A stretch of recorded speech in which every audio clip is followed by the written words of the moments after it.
আমাদের আমার বাবা বিদেশ যায় না, বাংলাদেশ আছে।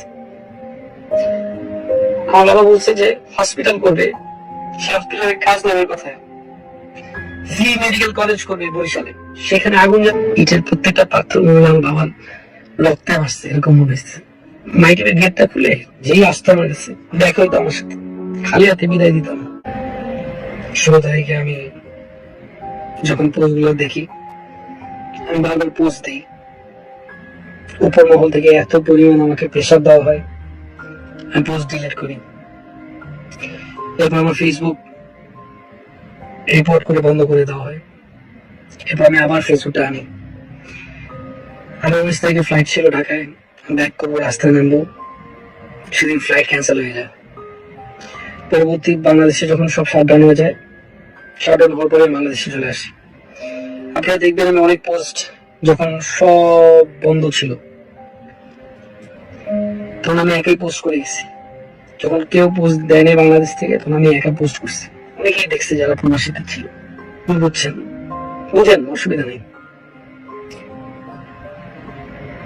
আমি আমার দোষ থাকলে শাস্তি আমি পাবো। আমি যতবার দেখছেন আমার ইনস্টাগ্রাম পোস্টে যদি কেউ দেখেন, দেখবেন আমি একটা ছবি ছাড়ছি যে আমার মাথায় পিস্তল ঠেকানো, আমার মুখ আটকে রাখানো, আমার এই ডিপার্টমেন্টে যে আমার কৈফত দিতে হবে কেন এই লাল ছবি দিছি, আমার অমুককে যা বলতে হয়, অমুককে যা বলতে হয়, তমুককে যা বলতে হয়, এক একজনকে এক এক কৈফত দিতে হয়। কিছু এলে থ্রেট, টেলিভিশন বন্ধ করে দিবে, টেলিভিশন বন্ধ করে দিবে। কিন্তু আমার টেলিভিশন আমাকে কথা বলতে দেয় নাই, কিন্তু আমার টেলিভিশন ঠিকই কথা বলছে। আপনারা যে কোনো ধরনের প্রুফ যদি চান দিতে পারবো। আমি আজকে কেনই কথা বলছি, আমার কিছুক্ষণ দেন, এরপর আর হয়তো আমি এখন কথা বলবো। আপনারা দেখবেন সব স্টুডেন্টদের যেটা অরিজিনাল সব নিউজ ছাড়ছে। আমার বাবার নির্দেশনায় বলছে স্টুডেন্টদের রাইটে সব ছাড়া দরকার, টেলিভিশন বন্ধ। 9 দফা দাবিতে কেন্দ্রীয় আমাকে কথা বলতে দেয়নি, কারণ তারা মনে করতো যে আমি যদি কথা বলি তাহলে 2,000, 5,000, 40,000 মানুষ আরো ইনফ্লুয়েন্স হবে। আমাকে এরকম বোঝানো হয়েছে যে তুমি যদি কথা বলো অনেক মানুষ মারা যেতে পারে। চারদিকে মেন্টাল প্রেশারে ছিল, দেশে আসতে দিবে না, তাও আসছি। আশাবাদ বারবার আমি আপনাদেরকে ইশারা ইঙ্গিত দিয়ে বুঝাইছি যে দেখেন, একটা মানুষ যখন একটা স্ট্যাটাস দেয় সে ডিলিট করে কখন সবকিছু মেনে নিলাম আমি, জয় তো হইল না, হলো আমাদের, তাই না? আমার বাবার কষ্টের তৈরি করা টেলিভিশনটা থাকবে না, যারা কিছু মানুষ, আমি জানি না এটা স্টুডেন্ট করতে পারে না, আমি বিশ্বাস করি না, কখনোই স্টুডেন্ট করতে পারে না। এটা আমার ভাইরা, আমার বোনরা এটা জীবনও করতে পারে না, আমার বিশ্বাস করা যাবে না। কেউ কিভাবে ভাঙচুর করছে। আমার বাবা বিদেশ যায় না, বাংলাদেশ আছে। আমার বাবা বলছে যে হসপিটাল করবে, সে হসপিটালে কাজ দেওয়ার কথা, ফ্রি মেডিকেল কলেজ করবে বরিশালে, সেখানে আগুন।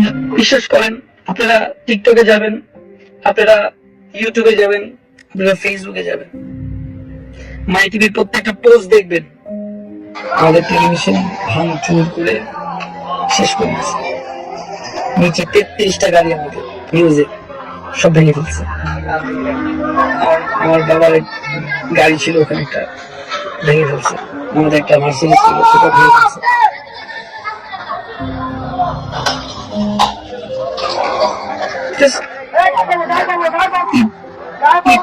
মারছে, আমার বাবার একটা বুকে লাগছে, রক্তে লাগছে। সবাই তো দেশ পালাইছে, আমি দেশে, আমার ফ্যামিলি দেশে। আমাদের হাজার হাজার কোটি টাকা নাই যে আমরা দেশের বাইরে বাড়ি গাড়ি করে রেখে দিছি, কিচ্ছু করিনি, সব দেশে করছি। যে গেট খুলে আমি এত হাজার হাজার মানুষের ট্রিটমেন্ট করছি, এত হাজার হাজার মানুষের কোনোদিন বিকাশ নাম্বারে বলিনি যে আপনি আমার টাকা পাঠান। আমি বন্যায় আসছি, বিকাশ নাম্বার দিচ্ছি, টাকা পাঠান, এই কথা কোনোদিন আমি বলি নাই, কোনো জায়গায় না, কোনো জায়গায় না।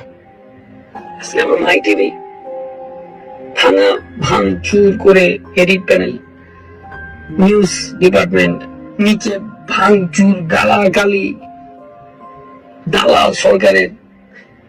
আপনারা বলেন, যেখানে এত মানুষ একত্রিত হয়ে কথা বলতে যে কত লড়াই করতে হয়েছে, তাহলে আমি একটা মানুষ যে আমি এতবার ইনডাইরেক্টলি পোস্ট করছি, ডাইরেক্ট পোস্ট করছি, আমাদের ডিলেট করাতে তাদের কতটা প্রেশার করছে আমাকে ক্রিয়েট করতে পারে সেটা চিন্তা করেন।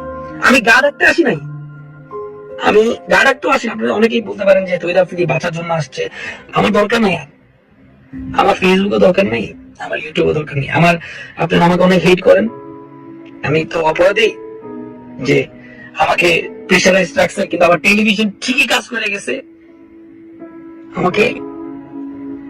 আমি ইউটিউব সব জায়গা থেকে আমি চলে যাচ্ছি।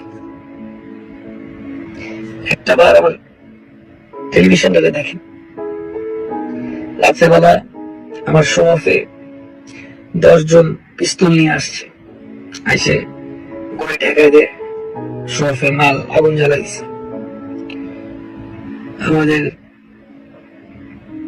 শো অফের কম্পিউটার, মাই টিভির যত এডিটিং কম্পিউটার যা আছে লুটপাট করে নিয়েছে। এটা কোনোদিন একটা স্টুডেন্ট করতে পারে না। 13 বছর আমি আপনাদের সাথে ছিলাম, আছি, থাকবো। আমি বারবার আপনাদেরকে, আমি কতবার যে কত ডিপার্টমেন্টের অফিসে গেছি সেটা আপনারা একদিন জানতে পারবেন। আমি আরো অনেক কথা আছে, আমি বলবো একদিন, আমি এগুলো এক একটা স্টোরি বলবো। আমার সাথে এই কয়েকদিন কি কি হচ্ছে আপনারা জানেন না, সম্ভব কিভাবে প্রেশারাইজড হয়েছি আমি, আমার সবকিছু ধ্বংস করে দিল। মাই টিভির গেটটা খুলে যেই আসতো আমার কাছে, দেখা হইতো আমার সাথে, খালি হাতে বিদায় দিতাম, সেই গেটটি আজকে ভাইয়া মাই টিভি জানে ভাইয়া দিল। আমি তৈরি আফ্রিদি আজকে 5:30 বাজে জানের হুমকি অনেক পেয়েছি, যাই না খাওয়া দিচ্ছে, মেরে ফেলবে আমাকে। ইটের প্রত্যেকটা পাথর মনে আমার বাবার রক্তে মারছে, এরকম মনে হয়েছে। আমি ভাবছি যে আমি বললে বুঝবেন আপনারা, আমি ইনডাইরেক্টলি অনেক হিন্ট দিছি আপনাদেরকে। হঠাৎ করে একটা স্ট্যাটাস ডিলিট করা, হঠাৎ করে থাকা, এটার মধ্যে কারণ কি?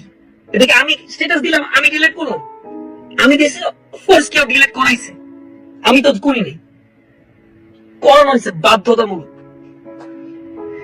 কিন্তু আজকে আমার ভাই এবং বোনদেরকে বলবো, আমার এই 13 বছরে অনেক ভুল করেছি, অনেক দুষ্টুমি করেছি,